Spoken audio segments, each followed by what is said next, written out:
Hello dear students.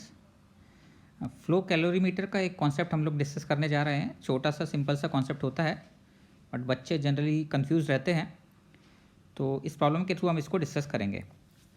Problem ये है, a flow calorimeter is used to measure the specific heat of a liquid.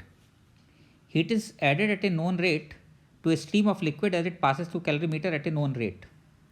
Then a measurement of the resulting temperature difference between the inflow and outflow points of the liquid stream enables us to compute the specific heat of the liquid. Now कुछ data given है इसमें. A liquid of density 0.2 gram per centimeter cube flows through a calorimeter at a rate of 10 centimeter cube per second. Heat is added by means of a 250 watt electric heating coil and a temperature difference of 25 degrees centigrade is established in a steady state condition between the inflow and outflow points. Find the specific heat of the liquid. जैसे आप लोगों ने देखा होगा, instantaneous कुछ heat करने वाले geyser होते हैं, लगे होते हैं। जैसे ही आप उसको ऑन करते हैं तो पानी इंस्टेंटेनियसली हीटअप होके गर्म होके आपको मिलने लगता है। वो बेसिकली ये फ्लो कैलोरीमीटर का कॉन्सेप्ट ही है। आप ये डिसाइड कर लेते हैं कि इसमें कितना फ्लो रखना है आपको, और आप ये डिसाइड कर लेते हैं कि कितना टेम्परेचर डिफरेंस आपको चाहिए।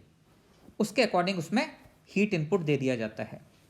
तो यहाँ पर क्वेश्चन में आप देखिए 0.2 ग्राम पर सेंटीमीटर क्यूब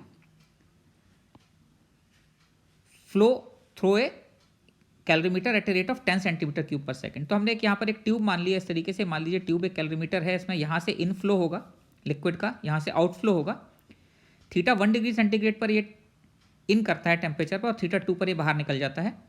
और इस प्रोसेस में हम इसको Q इन हीट दे रहे हैं। तो अगर हम ये देखें कि Q इक्वल टू कितना होता है, तो हमें पता है Q is equal to MS into delta theta होता है।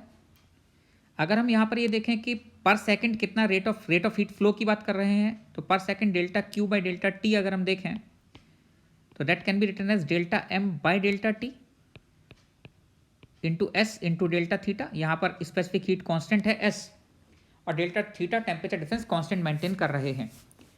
तो हमें ये देखना है कि कितना लिक्विड फ्लो हो रहा है और कितना हम हीट इनपुट दे रहे हैं। तो ये हमें यहाँ पता है, ये पता है और ये पता है, तो यहाँ पर आराम से हम ये कैलकुलेट कर सकते हैं। Delta Q by delta T हमें यहाँ पर कितना दिया हुआ है, 250 watt, that is 250 joule per second, SI unit में है। तो हम बाकी को भी SI में ही कन्वर्ट कर लेंगे। 0.2 ग्राम पर सेंटीमीटर क्यूब है, तो 0.2 और 10 सेंटीमीटर क्यूब पर सेकंड, तो 0.2 इंटू 10 अगर मैं कर दूं तो ग्राम per centimetre cube into centimetre cube per second. तो बेसिकली आपका ये ग्राम पर सेकंड आ गया, delta M by delta T आ गया ग्राम पर सेकंड। इसको किलोग्राम पर सेकंड में अगर हम कन्वर्ट करना चाहें ऐसे सिस्टम में, तो इसको हम 10 की पावर -3 से और मल्टीप्लाई कर देते हैं, तो ये आपके पास किलोग्राम पर सेकंड आ जाता है। इतने किलोग्राम पर सेकंड इंटू S हमें कैलकुलेट करना है, और डेल्टा थीटा जो टेम्परेचर डिफरेंस है वो यहाँ पर दे रखा है 25 डिग्री सेंटीग्रेड है। तो 25 डिग्री सेंटीग्रेड ये हो जाता है, और ये आपके पास जूल पर सेकंड में एनर्जी गिवन है। इससे आपके पास S कैलकुलेट करना चाहें तो S सिंपल सा है, कितना आ जाएगा, 250